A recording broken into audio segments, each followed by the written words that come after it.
And then, okay. All right. Hello, everybody. My name is Carra, and I am the Government Documents Librarian at Penfield. And today I'm going to be discussing some resources that go beyond journal articles and books that could be useful. So, brief overview of what we're going to be discussing. First, I'm going to introduce gray literature. Then I'll go over some tips for finding government information and finding research reports. Then I'll go a little bit over identifying bias in gray literature. And finally, I'll discuss integrating NACE career readiness competencies using government resources. And on the final slide, I'll also have a link to all the resources that I am mentioning in this discussion. I'll also be showing them as I discuss them. All right, so what is gray literature? Gray literature is published and distributed outside of traditional commercial and academic channels by organizations whose focus is not publishing. So not newspapers, not journal articles,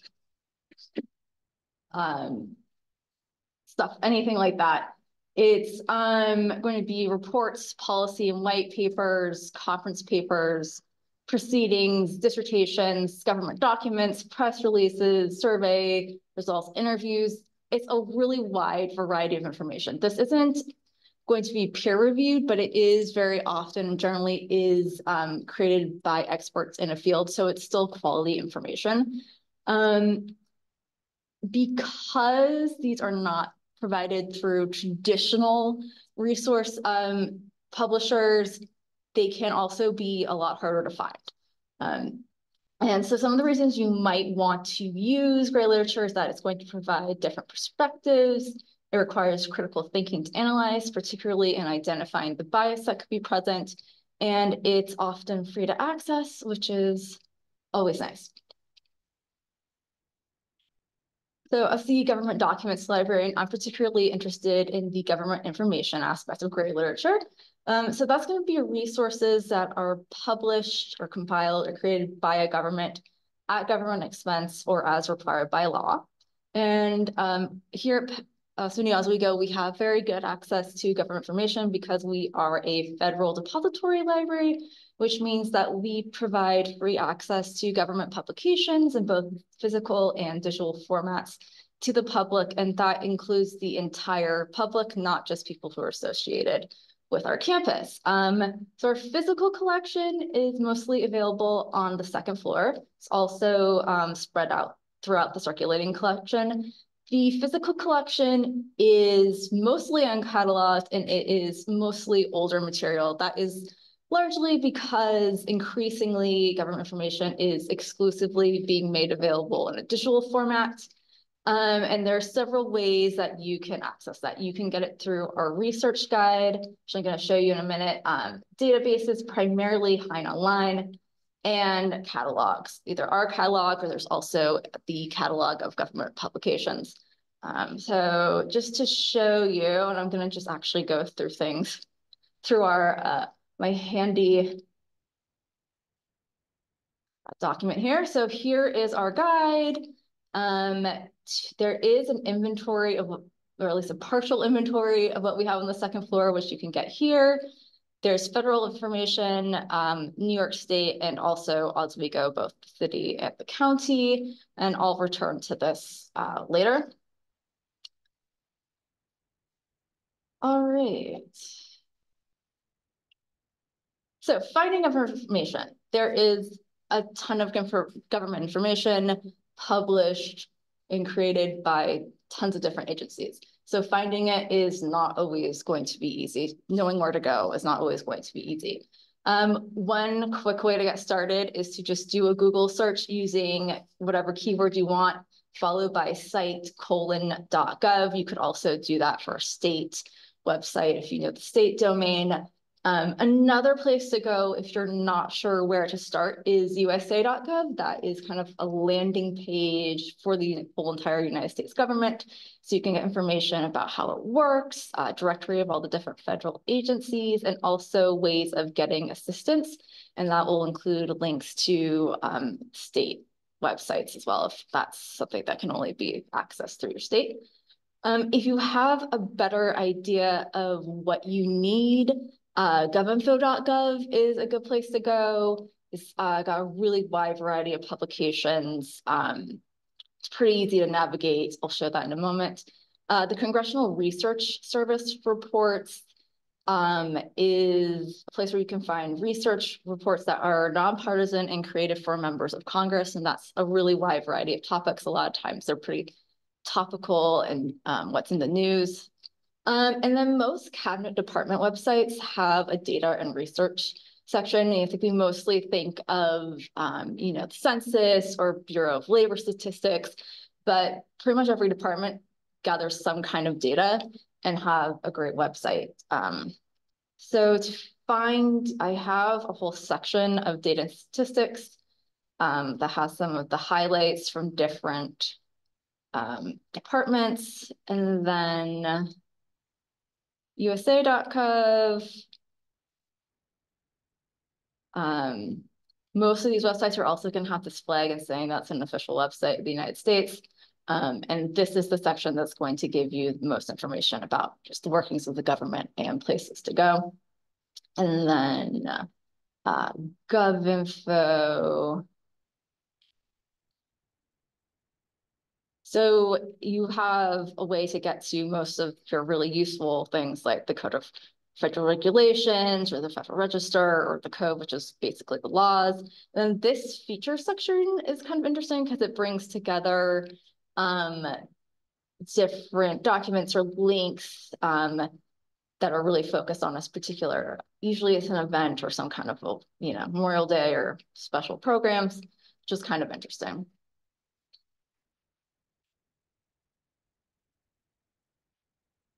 All right, so moving on to think tank research reports.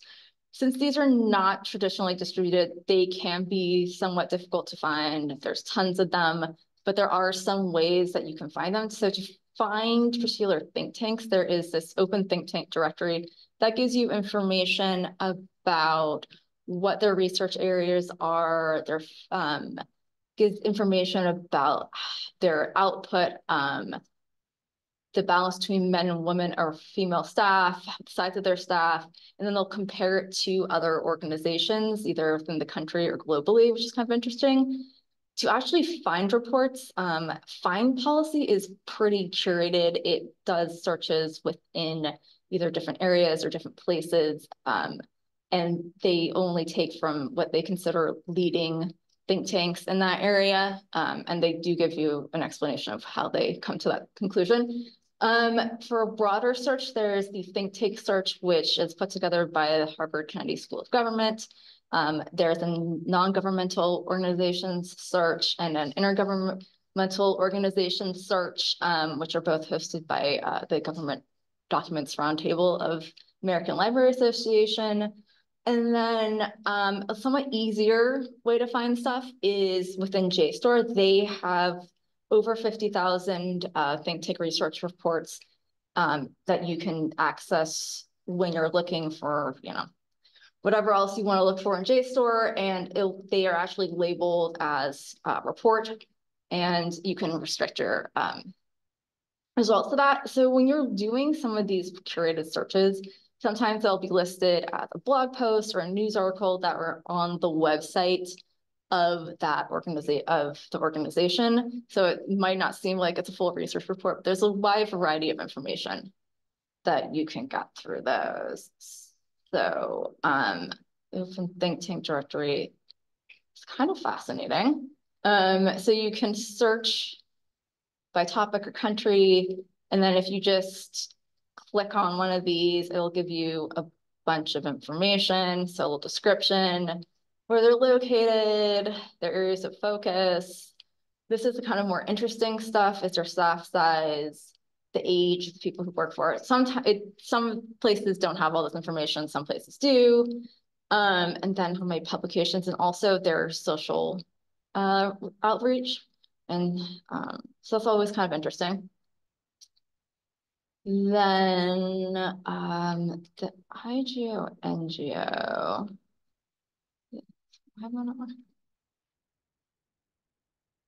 Okay, let's just start.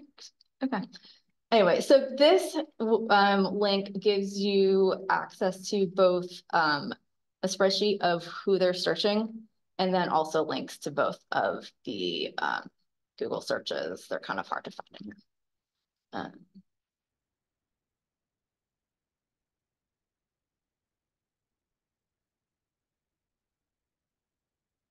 So while these are interesting and great resources, there very often can be bias in them. Sometimes it's really obvious, sometimes it's not going to be as obvious. So documents and research and data distributed by governments may present information in a way that's favorable to them. Some governments are going to be more likely to do this than others. And then within government information, obviously, a speech from the Senate floor or a House hearing can very often be very partisan. You at least can pretty easily identify that because you know which party the person is a member of. Think tanks do often have ideological leanings, even if they say they're not partisan. And that can sometimes be a little harder to do. It's always really good to research the organization and the authors when you're reading this stuff and before you ever would include it in any research of your own. So sometimes the websites, you can get a kind of good sense, especially if you're aware of certain language that's maybe coded towards certain ideological leanings. Try to look at who funds it, which might be a little difficult. For particular authors, find out their additional affiliations. Are they a lobbyist? Who are they lobbying for?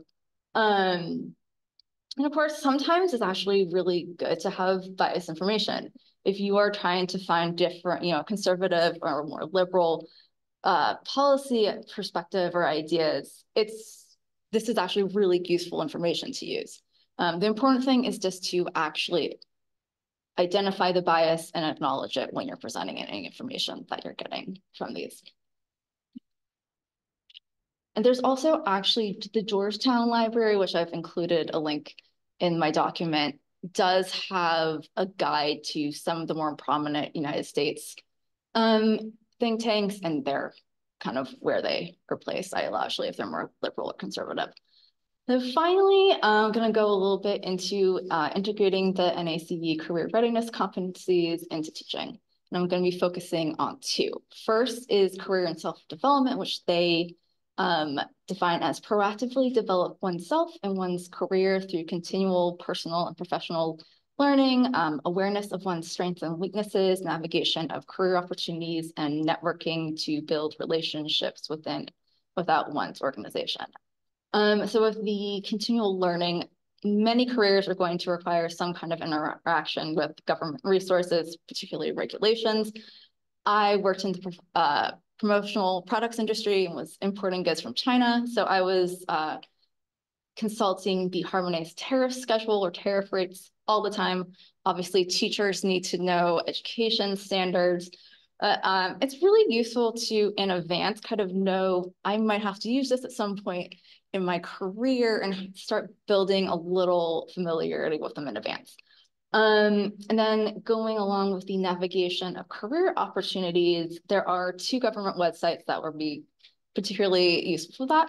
There's the Occupational Handbook, which gives you information about job growth, different salary ranges, and then usajobs.gov, which is basically a federal jobs board.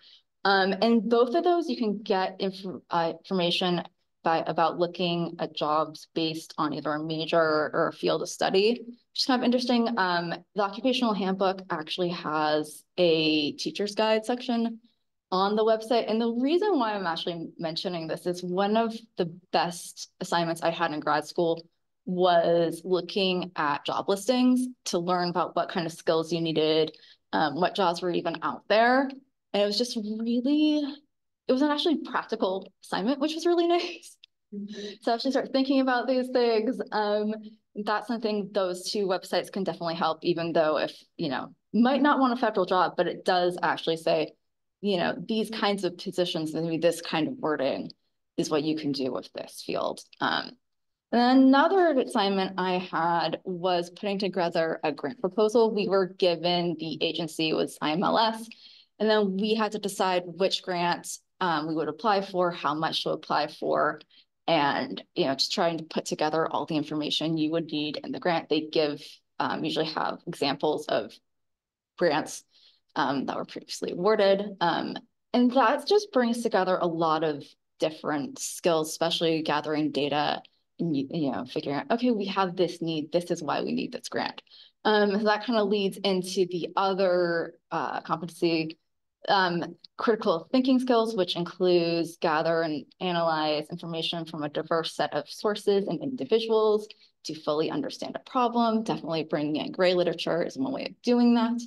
And then accurately summarize and interpret data with an awareness of personal biases that may impact outcomes. That is something else you're going to be doing as you're encountering gray literature. And I can quickly show you those two websites.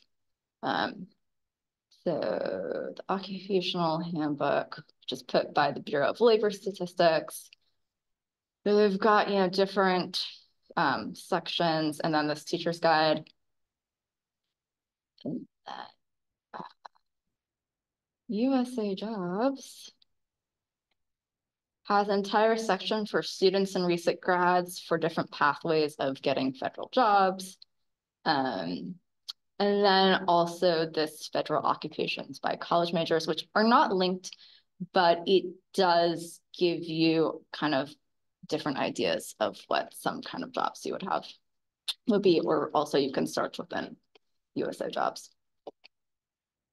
And then back to the slideshow. So the document that I was using to access all those links, I have a shortened version of the URL and a QR code. And then if you ever have any questions about finding resources, you can contact me. My information is here. Like most of the people in this room can very easily contact me. Does anyone have any additional questions?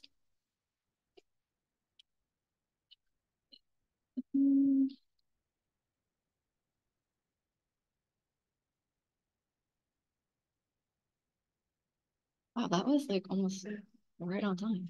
This is great, thank you. That was fun. Oh, there's something in the chat. Okay. Oh, yeah, sure. I can put, I'll have to share it, but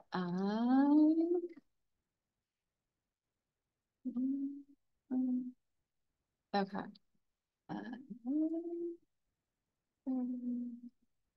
Okay, I'm gonna copy link. Why? Huh. Why will it only do? Yeah. Share. Yeah. I'm clicking on that. That's really weird. There. Oh, there we go. We just did. Anyone with the link? Yeah, copy link.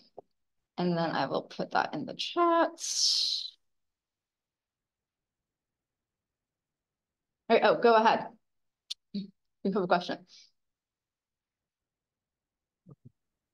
So why are they called gray literature, even when the materials are supposed to be really serious academics? I don't actually know why it's called gray literature. I mean, I suppose because it is just kind of outside the regular bounds of normal publishing. It's such a wide variety of stuff. I mean, it's anything that's just basically not, that's not published through some kind of a commercial academic publisher. So it can really be just about anything. Government information, obviously. Okay. Thank you.